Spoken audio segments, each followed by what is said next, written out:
हाँ यस बेटे। सर ये खिसक क्यों रहा है सर? ये ऐसे ही आ जा रहा खिसक के। बच्चे बच्चे सुनेंगे तो कहेंगे कि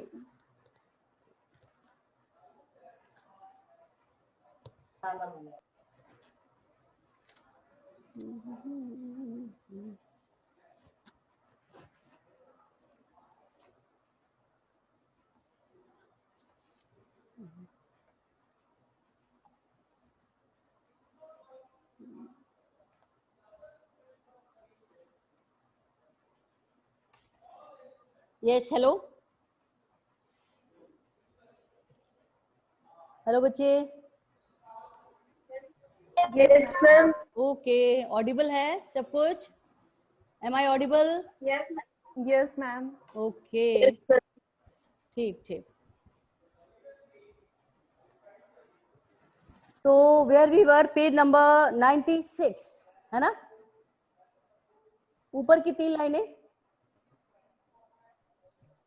ठीक है। Shall I continue? Yes ma'am. Yes ma'am. चलिए ठीक। बेटा ऐसा है कि आपके पास विस्तार भी तो होगा ना? विस्तार होगा ना? Yes ma'am. Yes ma'am. तो यस ठीक है जैसा आप कहें। अगर इफ यू वांट तो आज हम नया चैप्टर शुरू करेंगे and that will be may be विस्तार भी हमें कंटिन्यू कर देना चाहिए, isn't it? Yes, ma'am. Flamingo में we have Yes, completed many chapters. Flamingo में प्रोज पोर्शन तो कंप्लीटेड, पोएट्री पोर्शन में कुछ रह गया है, 2 होगा तो नो प्रॉब्लम। ये शुरू करते हैं कीपिंग क्वाइट का जो पैराग्राफ है पेज नंबर 96। तो if we were not so single minded about keeping our lives moving and for once could do nothing, perhaps a huge silence might interrupt this sadness of never understanding ourselves. कल मैंने बताया भी था, थोड़ा सा बताया था। हेलो कुछ बोलेंगे आप प्लीज बॉयज? हेलो बच्चे, girls and boys, yes ma'am. आवाज आ यस मैम। हाँ तो ठीक है, फिर से यहाँ से शुरू करते हैं। If we were not so single yes ma'am. Keeping our life moving, तो कहने का मतलब ये है कि हम हमेशा always we are thinking about life, how to move on, how to survive. तो मैंने कल भी कहा था कि इस चीज के अलावा भी बहुत सारे वर्क कंप्लीट करना बाकी है। We have lots of responsibilities to complete, ठीक है। And for that it is essential how to know about yourself. Self introspection is very much essential for us. Self introspection हो जाएगा तो mutual cooperation आ जाएगा, mutual cooperation आ जाएगा तो mutual understanding आ जाएगी। But ऐसा होगा कब? When it will be happen, when you will get the time for you. थोड़ा सा टाइम अपने लिए निकालना है, और वो जो चुप्पी है, वो जो साइलेंस है, आपको परमानेंट पीस देगी, परमानेंट प्लेजर देगा, और आप अपने आप को आपको जानने का मौका देगा कि हम क्या है, हमें क्या करना है, हमारा एम क्या है, व्हाट इज द पर्पस। हम धरती पे आए हैं, क्या करने आए हैं, क्या लेके आए हैं और क्या दे के जाएंगे, है ना। आदमी खाली हाथ आया है और खाली हाथ ही जाना होगा। About keeping our life moving and for once could do nothing. बार बार कवि यही कहता है, please don't do anything, don't do anything, at least for a while, not for ever. कुछ पल के लिए रुक जाओ, ठहर जाओ। सोचे सब कुछ रुक गया, वर्ल्डली एफर्ट से कोई मतलब मत रखो, क्या हो रहा है होने दो, लेट इट बी।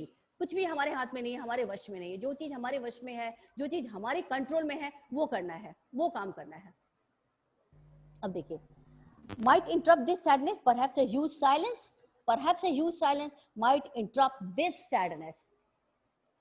जब हम शांत रहेंगे, if you are calm and quiet, there will be peace in your mind, okay, complete peace in your mind. आप एकदम साइलेंट मुद्रा में रहेंगे, और वो जो चुप्पी है, वो जो चुप्पी है, वो जो साइलेंस है, of might interrupt this sadness. Which sadness? What type of sadness we are having? This sadness of never understanding ourselves. and of threatening ourselves with death. जब हम शांत रहेंगे, मौन रहेंगे, खामोश रहेंगे, तभी तो हम सोचेंगे oh my God what I have done in my life. जिंदगी गुजर गई और अपने आप को नहीं जान पाया, अपने सोल के लिए कुछ नहीं कर पाया, केवल फैमिली फैमिली फैमिली के बारे में ही सोचता रह गया, जीविका के बारे में ही सोचता रह गया, अपने बारे में तो कुछ सोचा ही नहीं. और ये हम कब करते हैं? जब मौत का बुलावा आता है, जब मौत जो है, डेथ जो है दरवाजे पे आके नॉक करने लगती है, तब हमें रिग्रेट होता है, अपने ऊपर पछतावा होता है कि I have done nothing for my soul. How to console my soul, कैसे समझाऊं अपने आप को. अब क्या है? अब पछताए होत क्या जब चिड़िया चुग गई खो. अब तो जाने का वक्त आ गया, अब तो कुछ भी करने के लिए नहीं बचा है. जो सांसें थी वो भी खत्म होने की कगार पे आ गई है. तो प्लीज फॉर गॉड सेक ऐसा कुछ मत करो कि जाने से पहले आपको पछतावा हो, रिग्रेट हो. वो सारी चीजें करके जाना है, कंप्लीट करके जाना है according to allotment, according to duties, ताकि जाते वक्त खुशी खुशी जाए, हैप्पीनेस के साथ जाए, कोई शिकायत ना हो किसी से, कोई कंप्लेन ना हो किसी से, खुद से भी कंप्लेन ना रहे. मैं आया, मैं आई, I did a lot for the family also, for the society also, for the children also, and for my soul also. Whatever duties were allotted to me, I have completed in a better way. अच्छे से किया, कोई डर नहीं है, कोई मलाल नहीं है. तो ये सारी अनुभूति, ये सारी भावनाएं कब जागेंगी? जब हम अपने बारे में जानेंगे. और अपने बारे में कब जानोगे? जब आपके पास खुद के लिए थोड़ा सा वक्त होगा. This time is for me. इसे मुझे कुछ नहीं करना है. I am not going to do any type of work during this time. This is the leisure period for me. And this leisure period will give you permanent peace. And if you are in permanent peace, then only you will come to know about yourself. So it is clear? Yes, ma'am. Okay. अब देखिए, of never understanding ourselves and of threatening ourselves with death. जो अपने आप को नहीं जान पाते, जो डेथ को, बर्थ को स्वीकार नहीं करते, वही तो मौत से डरते हैं ना. हम भी डरते हैं मौत से. हे भगवान, मरने का नाम मत लो, लेकिन मरना तो है. This is fact, this is truth of the life, कि हमें जाना है, कभी भी जा सकते हैं, एनी टाइम, जब भी बुलावा आ जाएगा. लाख आप इग्नोर करें, नहीं प्लीज मत ले जाओ, मत ले जाओ, अभी नहीं जाना है, कुछ दिन और रुक जाना है. नो माय डियर, कमरा छोड़ो, कमरा खाली करो. कमरा क्या है? घर के रूम कौन सा है? दिस बॉडी, यू नो, ये बॉडी एक पिंजरा है जिसमें हमारा एक सोल है जो रहता है. वो अंतरात्मा निकल जाएगी, बॉडी रह जाएगा. तो डेथ से वही लोग घबराते हैं जिन्हें इस सच्चाई का, जिन्होंने सामना नहीं किया है. What is death, what is birth, ये आना जाना लगा हुआ है. और जो इस सारे मोह माया से मुक्त हो गया, वो बहुत आगे निकल जाएगा. उसे मरने से डर नहीं लगेगा. मौत जो बार बार आपको थ्रेटनिंग देती है, जिससे आप डरते हैं, जिससे आप हर रोज सामना करते हैं, उसी डर को बाहर निकालना है. इस मौत से नहीं डरना है, ये तो आना ही है, इसे स्वीकार करना ही होगा. This is real fact my dear. और कुछ, any doubt regarding this paragraph? Hello बच्चे, हेलो. No, ma'am. कोई दिक्कत नहीं, इस पैराग्राफ में चलें. Last paragraph. Okay. Perhaps the earth can teach us, perhaps, according to Kavi, according to poet, perhaps the earth can teach us as when everything seems dead, ध्यान देना please, and later proves to be alive. हो सकता है, हो सकता है. The earth can teach us. जो चीजें हम नहीं सीख पाते हैं, नहीं समझ पाते हैं, वो सारी चीजें हमें नेचर समझा जाती है. Nature is the best tool for us. Nature, प्रकृति, अर्थ, है ना, सब कुछ आपको सिखा देती है. हमारी मातृभूमि, हमारी जो भूमि है, धरती है, वो आपको सब कुछ सिखा देती है. समटाइम्स यू फील कि अरे my god, everything is finish, everything is finish, अब कुछ नहीं बचा है. There is nothing in my life, I have become so hopeless, helpless, nobody is there to think about me. अब मैं क्या करूं? Sometimes it's happen my dear child कि जब आपका कोई डियर एंड नियर वन आपसे बिछड़ जाता है, परमानेंट बिछड़ जाता है, अगर उसकी डेथ हो गई तो हमें लगता है oh what is the use of my life, why I am living here, मैं भी क्यों नहीं चली गई, भगवान आपने भी मुझे बुला लेना था. लेकिन अगेन सडनली कुछ तो भी ऐसा होता है, एक होप आती है जिससे हमें लगता है नहीं नहीं, I have to live, I have to survive, not for me, for my children, for my students, for my occupation. तो लाइफ में जब सब कुछ खत्म हो जाए, जब सारे दरवाजे बंद हो जाते, कहते हैं ना, तो भगवान कोई ना कोई दरवाजा जरूर खोलता है. ठीक है, अभी चारों तरफ 2020 for example, I don't want to give the example of year 2020. आप सबको पता है this 2020 year is very much complicated, very full of complications. सभी परेशान हैं, सभी हैरान हैं, क्या होगा अगले पल, क्या होने वाला है. वो सारी चीजें हम लोगों ने, जितने भी बिटर एक्सपीरियंसेस थे या हैं, वो सब अनुभव सब लोग कर रहे हैं. इकोनॉमिकली, मेंटली, फिजिकली हैरेस हो रहे हैं. हर जगह पानी अब लबालब भरा हुआ है. ये एक दूसरा पार्ट है. कोरोना अलग चल रहा है. ठीक है, तो इसी में तो क्या कर, लेकिन इसमें, इस विपरीत परिस्थितियों में, अपोजिट सर्कमस्टांसेस में, जिसने भी अकोमोडेट कर लिया आप अपने आप को, ही और शी इज द बेस्ट. भाई आपकी मर्जी प्रभु, आप जैसे रखेंगे सब ठीक है, आपकी मर्जी, सर्वे सर्वा. तो जब सब कुछ खत्म हो जाता है तो फिर से एक पुनर्निर्माण होता है, फिर से जीवन चलने लगती है. अगर कोई चला जाता है आपको छोड़ के परमानेंटली, तो हम कितने दिन रोते हैं? 2 दिन, 3 दिन, 4 दिन, 10 दिन, 1 महीना, साल भर रोते हैं, बिलखते हैं, बट रुकते तो नहीं ना, चलते रहते हैं, चलते रहते हैं, अपने बाकी के काम भी करते रहते हैं, क्योंकि रोने से तो कुछ होगा नहीं, विलाप करने से तो कुछ होगा नहीं. काम तो करना है. Be active, don't become passive. तो perhaps the earth can teach us as when everything seems dead. हमें ये सारी बातें पृथ्वी से सीखनी है.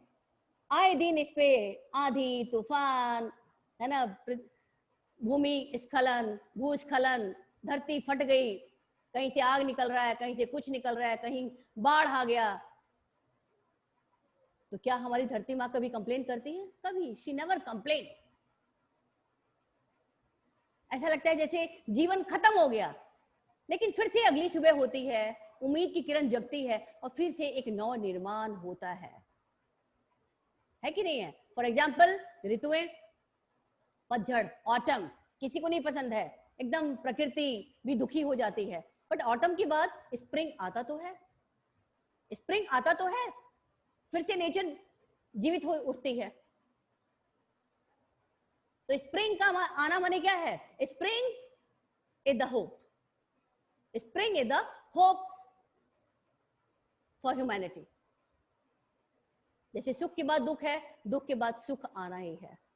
अंधेरा है, बहुत अंधेरा है, रोशनी आनी ही है. टाइम लग सकता है, maybe it will take time, but हमेशा अंधेरा ही नहीं रहेगा, उजाला भी आएगा. हमें ये सीखना है. तो सीखना है, if you want to learn something, please please learn from earth. Earth can teach you, earth can teach you. As when everything seems dead, कभी कभी हमें लगता है कि सब कुछ खत्म हो गया, सब कुछ मृत हो गया पृथ्वी पे, अब कोई जीवन नहीं है, लाइफ नहीं है, लाइफ चौपट, खत्म. And latter proves to be alive. Latter माने बाद में, that comes after. And latter proves to be alive. Alive माने living. कभी कभी ऐसा होता है कि धरती पे इतनी सारी आपत्तियां आ जाती हैं कि लगता है कि अब no more life. How we are going to survive in this world? फिर से नव निर्माण होता है, फिर से शुरुआत होती है, फिर से एक नई बिगिनिंग होती है. फिर से सब कुछ ठीक ठाक लगने लगता है, अच्छा लगने लगता है. फॉर एग्जाम्पल, किसी दिन हम बहुत खुश होते हैं और किसी दिन हम बहुत दुखी होते हैं. Even we don't know the cause of our sorrow, even we don't know the cause of our unhappiness. Mood खराब है, I am sad, I am not happy. Why? Without any reason. Without any reason भी हम कभी कभी परेशान हो जाते हैं. और वैसे तो परेशान होने के लिए, ना खुश रहने के लिए, we have plenty of regions.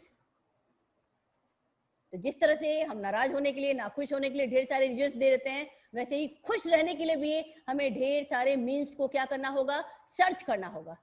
We have to search the source of happiness in a short span of life, because life is very short.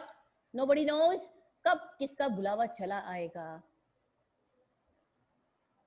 तो ऐसा करना है, डू समथिंग लाइक दिस, कि जाने से पहले कोई रिग्रेशन न रहे, कोई रिग्रेट न रहे.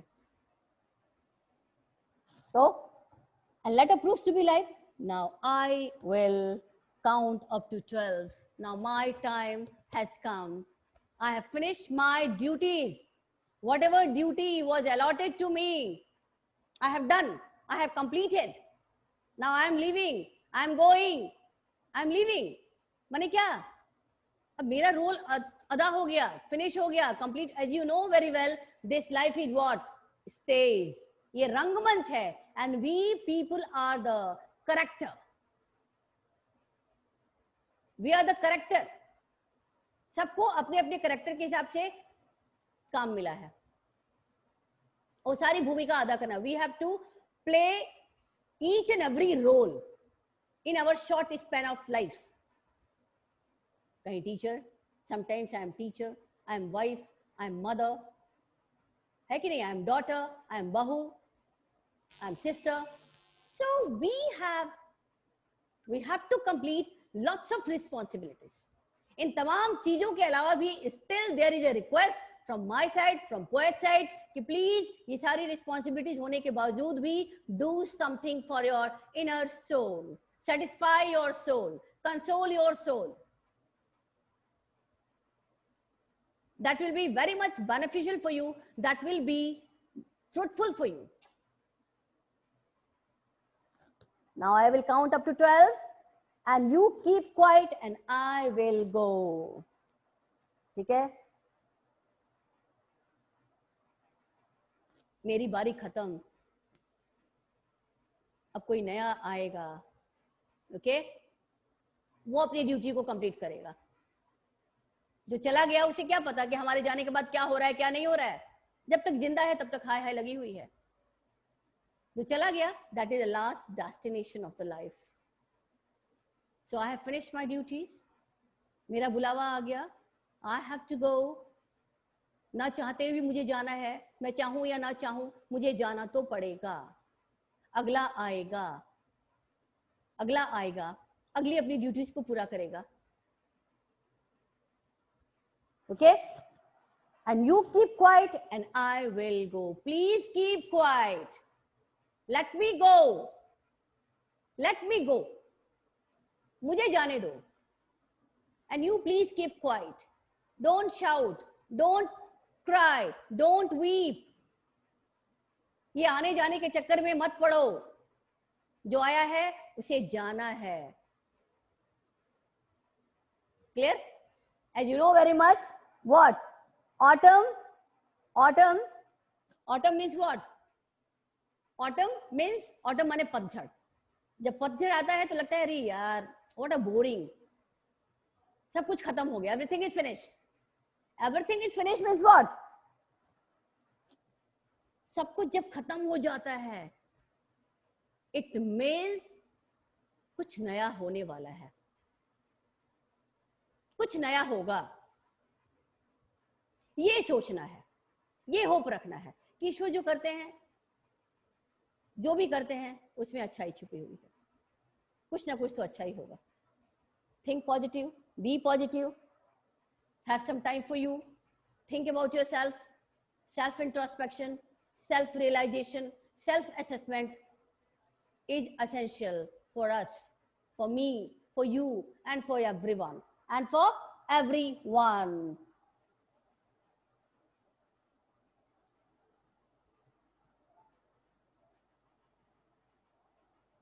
As you know very well, शरीर मरता है, आत्मा नहीं मरती. जैसे the soul can never be cut.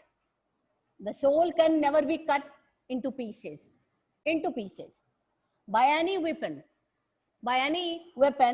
nor can he soul के लिए आया है, burned. ना तो उसे हम जला सकते हैं, ना काट सकते हैं, ना मार सकते हैं. Burned by fire, nor moistened by water, nor withered by the water. तो हमें नरिशमेंट किसको देना है, नरिश किसको करना है, सोल को नरिश करना है, ना कि बॉडी को भी नरिश करना है. It is very essential part कि बॉडी को भी नरिश किया जाए. बट सबसे जरूरी क्या है, how to nourish your soul. अगर आप अंदर से संतुष्ट हैं, कंटेंट हैं, सेटिस्फाई हैं, it means you are happy in real. आपके पास वो सारी चीजें हैं, अंदरूनी खुशी है जो बाकियों के पास नहीं है. So my dear child, any doubt? Hello? No ma'am. हाँ बच्चे. So I have finished this chapter, this poem.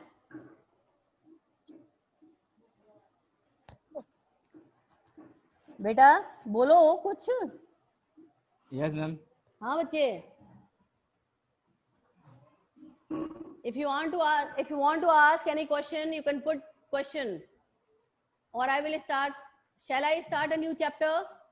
I don't think so. What is your opinion? Start new chapter. हाँ, कोई क्वेश्चन नहीं है आपके पास? No more question? No ma'am. कौन बोला? संदीप. तो अगर if you have any question related to this chapter, this poem, you can ask. कोई भी क्वेश्चन अगर पुट अप करना है तो No, you can ma'am. put.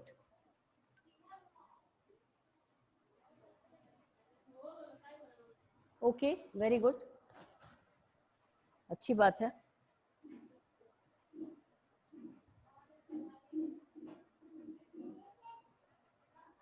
अच्छा, एक जो क्वेश्चन है, question number, what is the sadness that the poet refers to in the poem? What is the sadness that the poet refers to in the poem? What type of sadness you are having inside your heart? जिस sadness के बारे में कवि ने बात किया है, will you please tell me? Can you explain? Ma'am, it was formed by own things action. Your voice is not clear, dear.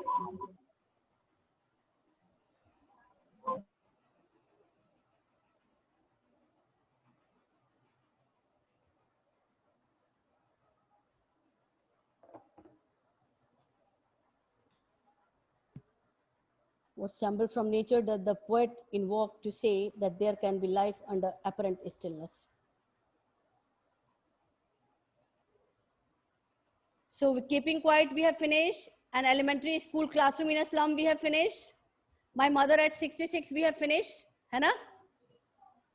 Hello? Yes, ma'am. अब इसमें दो पोएम बच गए हैं नहीं? A Thing of Beauty and the Aunt Jennifer's Tiger. Yes, ma'am. तो ये जो बेटा, एक minute, do you have syllabus? Syllabus है? Yes, ma'am. Yes, ma'am. नहीं, डिडक्टेड, जो डिडक्ट हुआ है, डिलीट हुआ है. Yes, ma'am. शायद शुरू Yes, में ma'am. डिस्कशन किया था. तो द थर्ड लेवल है ना हमारे कोर्स में? The third level, Yes, ma'am. The tiger king. Yes, ma'am. Deleted portion, the Tiger King, na? Vistas, I'm talking about Vistas. Do you have the book of Vistas? Yes, ma'am. Vistas की थोड़ा किताब Yes, निकालो. ma'am. Have the book in front of you विस्तास? Yes, ma'am. हाँ, तो third level I have to teach, नहीं ये portion में है। टाइगर किंग कट गया है, it is deleted portion. Yes, ma'am. The journey to the end of the earth deleted.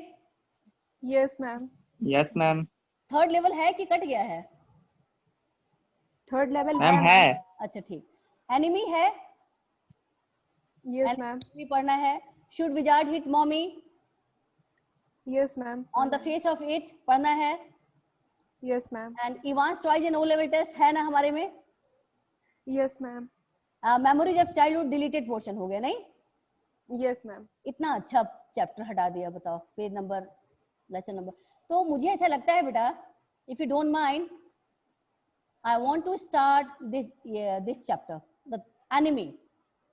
उसके बाद मैं थर्ड लेवल पढ़ाऊंगी, ठीक है? पहले एनिमी शुरू कर लेते हैं। It is very long chapter, काफी लंबा है ये चैप्टर, तो I think it will take at least 1 week if I'll get the time regularly, period regularly, तो 8-10 दिन तो लग ही जाएंगे इसको खत्म करने में। एनिमी, द एनिमी, और उससे भी बड़ा है ये chapter Evans choice and O level test. ये 2 चैप्टर्स काफी बड़े हैं। एनिमी में से तो क्वेश्चंस पुट अप होता ही है, आते हैं इसमें से क्वेश्चंस। तो इफ यू वांट, तो क्या मैं ये न्यू चैप्टर शुरू करूं, the enemy? Hello, Yes, ma'am. Yes, ma'am. Yes, ma'am. है ना? तो थोड़ा सा शुरू करते हैं। Let's begin with the introduction.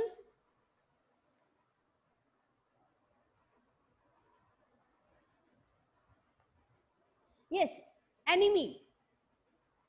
Enemy title ही इसका एनिमी है। ठीक है, इसका टाइटल ही क्या है? एनिमी, दुश्मन। So how to react with your enemy? हम ऐसे ही एम ही बता देते हैं, अरे वो मेरा दुश्मन है, उससे मुझे दोस्ती नहीं करनी, आई डोंट लाइक हिम और हर। ठीक है, तो जो एनिमी है हमारा, जिसको हम अपना एनिमी मानते हैं जाने अनजाने में, उससे हमारी एनिमिटी क्या होती है? और बढ़ती जाती है। हम बढ़ाने की कोशिश करते हैं, न कि खत्म करने की कोशिश करते हैं। क्लियर?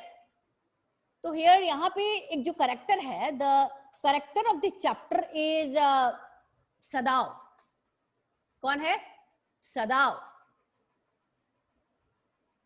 ही इज जापानीज और he is a surgeon, doctor है वो। तो चाहे एक डॉक्टर हो, एक टीचर हो, कोई भी हो, उसके सामने चाहे वो किसी भी जाति, किसी भी कौम, किसी भी समूह का बच्चा हो, चाहे वो अमीर हो चाहे गरीब हो, देयर शुड बी इक्वालिटी। होनी चाहिए कि नहीं होनी चाहिए? भाई एक टीचर है, अगर क्लासरूम में 50 बच्चे बैठे हैं, mind you, don't mind, you know, तो 50 बच्चे बैठे हैं, तो for me the class is similar for me, weather ही और शी इज, चाहे वो इंटेलिजेंट हो चाहे वो बुद्धू हो, वेदर ही और शी इज रिच या पुअर। मानते हो इस बात को? अगर वास्तव में वो टीचर है तो, इफ ही और she is the real teacher, क्यों?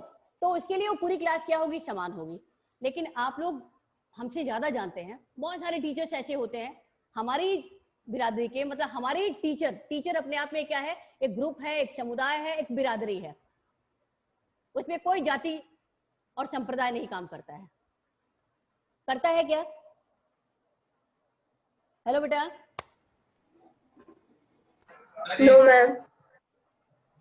टीचर अपने आप में एक जाति है। क्लियर? अगर वही टीचर जाता है जब क्लासरूम में, या जाती है क्लासरूम में, तो हम ये देखें, सबसे पहले पूछें कि हेलो बेटा, आपका नाम क्या है? तो आपने कहा कि okay, my name is Shashank, my name is Prashant. Okay, very good. लेकिन कुछ ऐसे टीचर्स होते हैं, उन्हें तब तक तसल्ली नहीं मिलेगी जब तक कि वो आपका सरनेम नहीं जान जाते। Am I clear? Hello, am I clear? वो पूछते हैं यस, आपका सरनेम क्या है? What is your surname? आपका कास्ट क्या है? To hell with the casteism, to hell with the surname. मेरे हिसाब से सरनेम वही उसी समय काम करता है। अगर आपको फॉर्म वगैरह भरना है तब काम करेगा, या शादी ब्याह होती है तब काम करता है, अदरवाइज उसका कोई वैल्यू नहीं है। ऐसा मैं मानती हूँ। क्यों बेटा, व्हाट इज योर ओपिनियन? कोई बताएगा?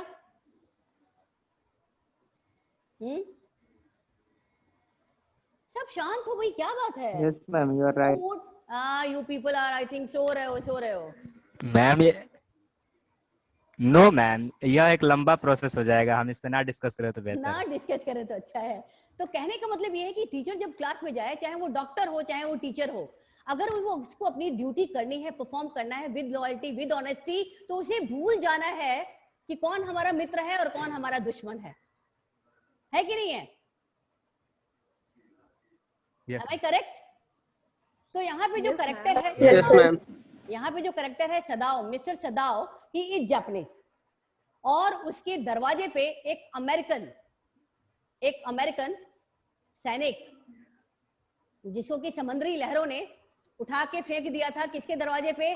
सदाओ के दरवाजे पे। As you know, American and Japanese were enemies, उनमें कभी नहीं पटता था। तो सदाओ जब देखता है कि अरे यार ये तो अमेरिकन है, इस मरीज का, इस पेशेंट का मैं क्या करूं, जो कि अनकॉन्शियस है, बेहोश है, क्या मुझे उठा के इसको समंदर की लहरों के हवाले कर देना चाहिए, या इसका मुझे क्या करना चाहिए? ट्रीटमेंट देना चाहिए। As a profession, as a doctor, उसे क्या करना चाहिए? उसका ट्रीटमेंट करना चाहिए। But as a patriotic, as a देशभक्ति की भावना, देशभक्त के हिसाब से उसे क्या करना चाहिए? उसका इलाज नहीं करना चाहिए। ठीक है?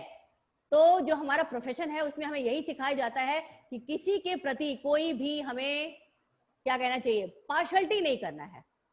अगर हम डॉक्टर हैं तो हमें ये नहीं देखना है कि हमारा एनिमी है, कि हमारा फ्रेंड है, कि हमारा रिश्तेदार है। पहला हमें काम क्या करना है? उसका इलाज करना है। This is our first duty.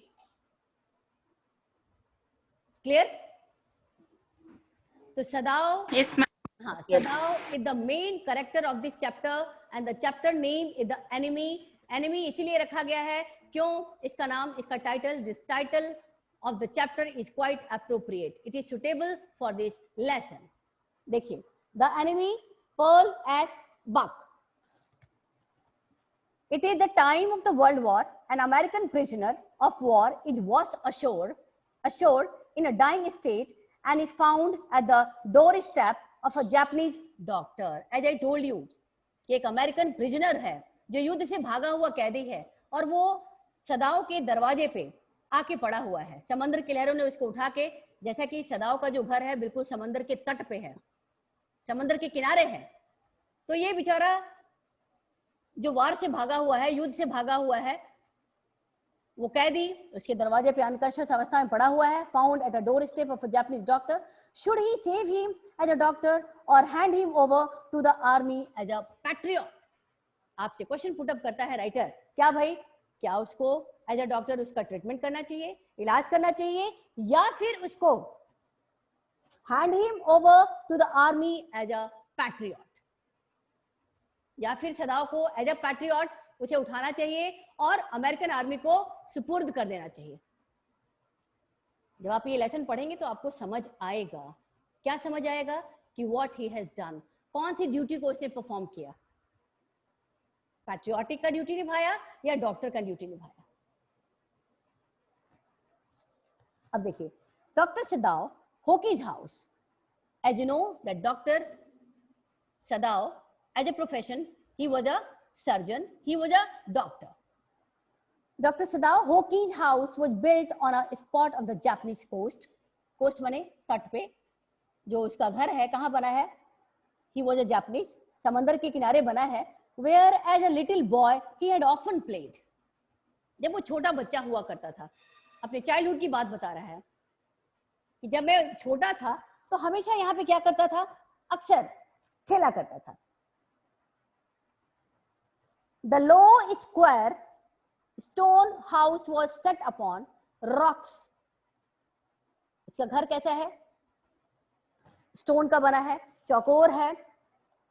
Well above a narrow beach, समंदर का किनारा, that was outlined with bent pines.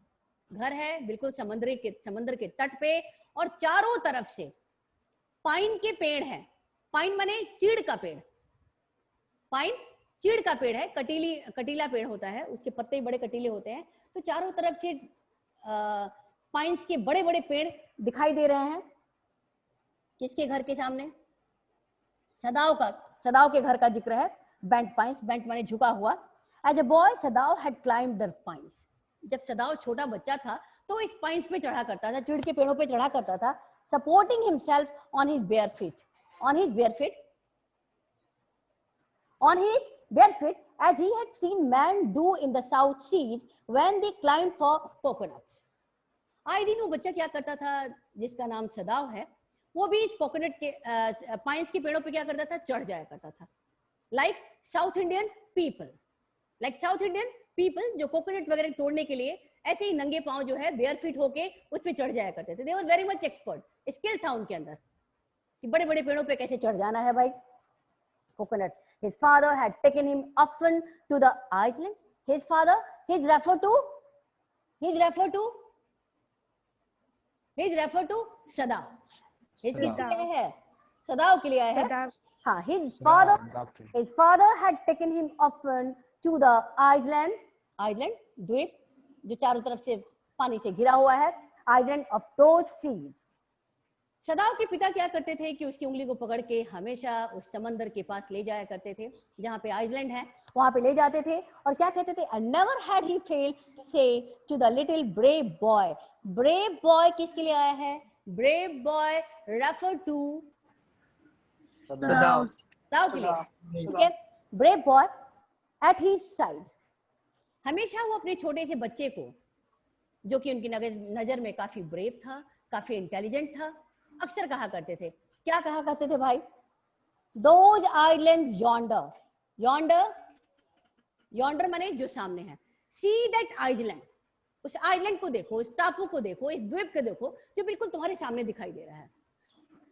This is the statement of Sadav's father when Sadav was a child, a young child. तो सदाव के पिता हमेशा उसको समंदर की लहरों के पास ले जाते थे, आइलैंड को पॉइंट आउट करके दिखाते थे। क्या भाई? Those islands yonder, they are the stepping stones to the future of Japan. Stepping stones माने the sign of prosperity, उन्नति का प्रतीक, the sign of prosperity. They are the stepping stones to the future for Japan. हमेशा father जो है point out करके बताया करते थे। तुम्हें पता है बच्चे, देखो उस आइलैंड को, see that island yonder, that island जो सामने है उसे देखो और फील करो। That island is the symbol of prosperity of Japanese people. ये जो टापू है, ये जो आइलैंड है, वो क्या है? This is the symbol of prosperity. किसके लिए? ये जापान वासियों के उन्नति का प्रतीक है। Okay, those islands yonder, they are the stepping stones to the future for Japan. ये जापान का फ्यूचर है। किसको पॉइंट आउट किया जा रहा है भाई? किसको पॉइंट आउट किया जा रहा है? आइलैंड को। हाँ, सदाव। हेलो, आइलैंड को। आइलैंड को कौन कह रहा है? सदाव आइलैंड को। एक अब ना सामने हो तो थप्पड़ खाओगे अब।